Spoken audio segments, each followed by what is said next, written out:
All right, good afternoon, ladies and gentlemen. My name is Captain David Mancia. I am the engagement officer over at MCI-West Camp Pendleton. That's Marine Corps Installations Camp Pendleton. Thank you for joining us today. As you know, today we have certain incidences. Yep, we have certain incidents that occurred on base, and in a few moments you're going to hear from our commanding officer, our commanding general, excuse me, Brigadier Dan B. Conley. Okay, so just to set a couple ground rules for you before we proceed.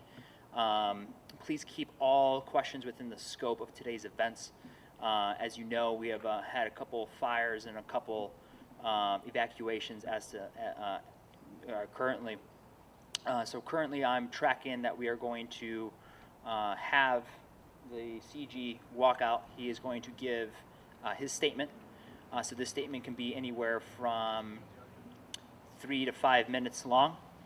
So after the CG gives his statement, that we'll then open it up to question and answers. So for that, we have enough time for 6 total questions. So the way we're going to do this, I'm tracking that we have in our audience right now, we have Fox News, we have CNN, and then we have NBC. So the way we're going to do this, we're going to go left to right. Okay, so my left to my right.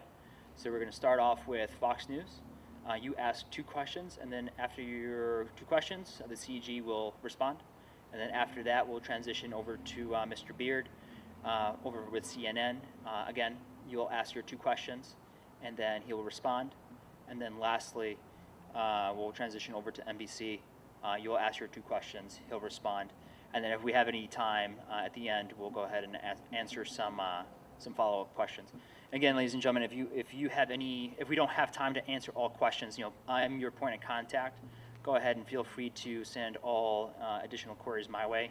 I do have my cell phone on me, so please either give us a call or send us an email. Email is preferred, so we do have it in written form.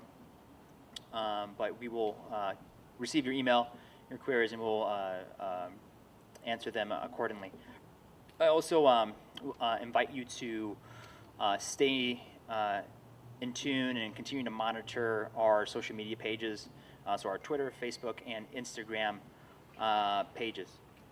So with that, ladies and gentlemen, restating that, please keep all questions within the scope of today's engagement, and any follow-on questions, please address them to me.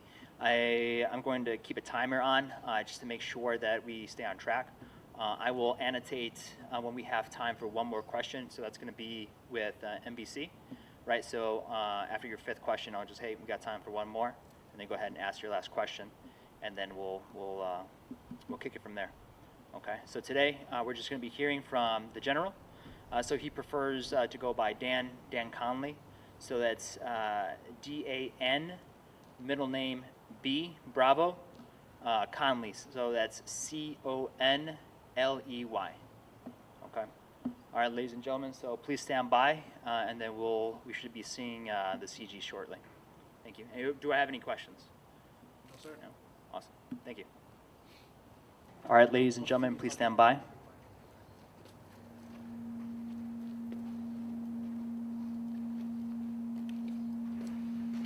All right, can you all hear me?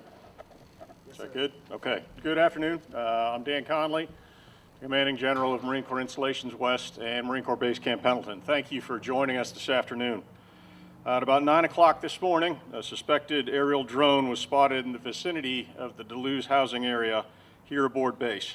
After it crashed, we suspect that it caused the explosion, igniting vegetation in the area. Out of precaution, individuals, families, civilians were evacuated from the Duluth housing area and the Child Development Center, and we evacuated them to the Page Fieldhouse. The fire is nearly extinguished, and we are in mop-up stage at this time. There was no damage to the housing area, but the Child Development Center did sustain some minor damage. There are no fatalities. 2 firefighters have been treated for minor injuries, and that is the extent right now of what we're looking at. Camp Pendleton is currently under FPCON Delta, which means increased security requirements at main gates. Parents are allowed to pick up children from Camp Pendleton schools, as well as the hospital is open for normal working hours. Our number one priority during this time and all times is to ensure the safety of all personnel above Camp Pendleton: Marines, sailors, their families, our civilians, and anyone transiting the base. The cause of today's incident is under investigation. We'll prosecute any and all that are responsible for this act. Please continue to monitor Camp Pendleton Twitter, Facebook, and social media platforms. Subject to any of your questions, that's all I have this afternoon. So we're here. Good afternoon, sir. Frank Gore with Fox News. So how exactly did something like this happen? We suspect that a drone entered the airspace above Camp Pendleton and it crashed in the field. That crash ignited the fire that started this afternoon, or this morning rather. Okay. All right, sir. And for me, just one more question, sir. What exactly was the cause of the actual explosion? We don't know. We suspect it's the drone. Our fire teams will investigate to determine the exact cause and the extent of the damage. Okay, sir. Thank you. That's all I have today. Thank you. Good afternoon, sir. Afternoon. Stephen Beard, CNN. What is Camp Pendleton? Why is Camp Pendleton at Force Protection Delta? We increased the force protection readiness level at all of our gates to ensure that the folks here aboard the base are as safe as possible. We do that randomly, and we do that after specific events such as this. But again, our primary concern is the safety of everybody that's aboard the base, so that's the reason for the increase to FBCon Delta. Thanks, sir. I have one more question. What is being done with the evacuees? The evacuees right now are at the Page Field House. We're offering them food, shelter, water, and some other amenities. As quickly as we can, we will return them to their homes. Thanks, sir. Thank you. Thank you. My name is Bailey Boggs. I'm with NBC News, and my question is, what is being done to ensure safety to all base personnel? FPCon Delta is the first thing that we do, but we have the patrols that go around and the usual force protection, law enforcement agencies that we have here to make sure as everyone is as safe as possible.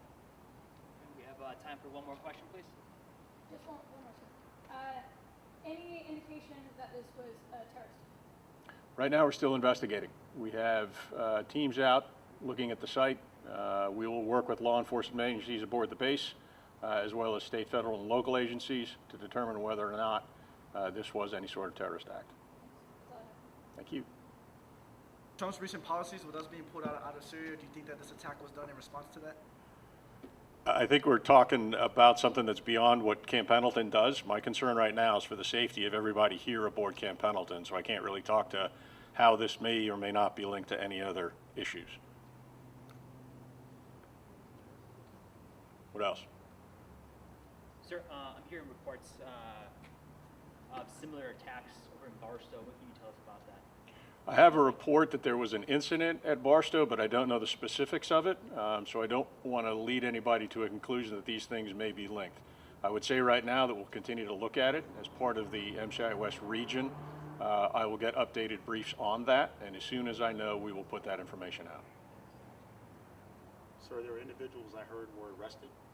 Do we know what do they have a religious affiliation or anything else? Do anything about those folks? So our law enforcement agencies working aboard the base have detained individuals, and they are questioning them now.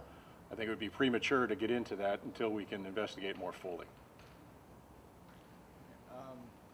So how, with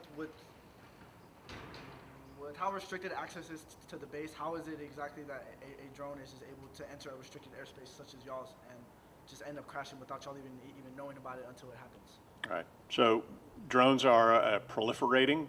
Commercial drones are available to hobbyists and people throughout the world. So we take the measures that we can, but the bottom line is that it got into our airspace and it crashed onto the base. We will look at what those measures we take to defend against drones. We will look at those measures that we use as part of all of our force protection. But I can only tell you right now that it did land on board the base, and we believe it's what caused the fire. We're investigating more fully. What else? Could ask, how did these individuals get a hold of these explosives? We don't know that there are explosives. We suspect that it's the drone that crashed that caused the fire that started, or the vegetation fire. I don't know that there were explosives aboard the UAV or the drone. Our investigators, as they look into it, will find that out. And as part of that investigation, if there were any on board, they will trace it to the source. Sir, was there any indicators on the drone that it may be from a foreign military, say like a Russian drone? At this point, I don't know. All I know is that we have a drone and they're working to recover it from the fire. And our investigators will take a look at what its source is, whether it's commercial or other. Sir, what's the, for the fire, sir, tracking that there was 2 firefighters that were injured. What's their current condition? The latest report that I got was smoke inhalation or related to the fire. It was non-life threatening. They're being treated locally. As we get updates, we'll pass those. Sir, is Camp Pendleton taking any measures to ensure the security of the surrounding community? Camp Pendleton works. We always work in cooperative agreements with our local communities. We will continue to do that regardless of what is going on aboard the base. Sir, do you have anything you would like to express to local communities just to ensure that they're at ease and they're not panicked right now? Thank you. So, as I've said, we've taken Force Con Delta measures to increase the security of the base here. We will continue to work with the local community. Our number one concern is for the safety of the Marines, the sailors, the families, the civilians, and anybody that transits through Camp Pendleton. We will continue to work with our surrounding community to make sure that where we can, we assist in their security as well. Question, so is there going to be stricter air control, so going forward this doesn't happen again, or what's the plan for? Yeah, thank you. We will continue to look at all the security measures that we take, both on the ground and in the air. As those develop, we will let you know. Sir. Reverend Sir, could there possibly be any kind of chemical attack or nerve agent attached to the drone? And if so, does Camp Pendleton have something to combat that if that was the case? Right now, what we do suspect is that a drone crashed. Whether it is capable of carrying anything, I think that's a little bit beyond what I can tell you right now. I don't know. We're still investigating what the type of drone was. I'd have to refer to somebody that knows a lot about drones to tell you whether you could weaponize it. Thank you, sir. Thank you. Sir, is this an act of war by a foreign military? As I said, what I suspect is we have a drone. I don't know where it originated and I don't know who was driving it. As we get into the investigation and more details become available, we'll provide those.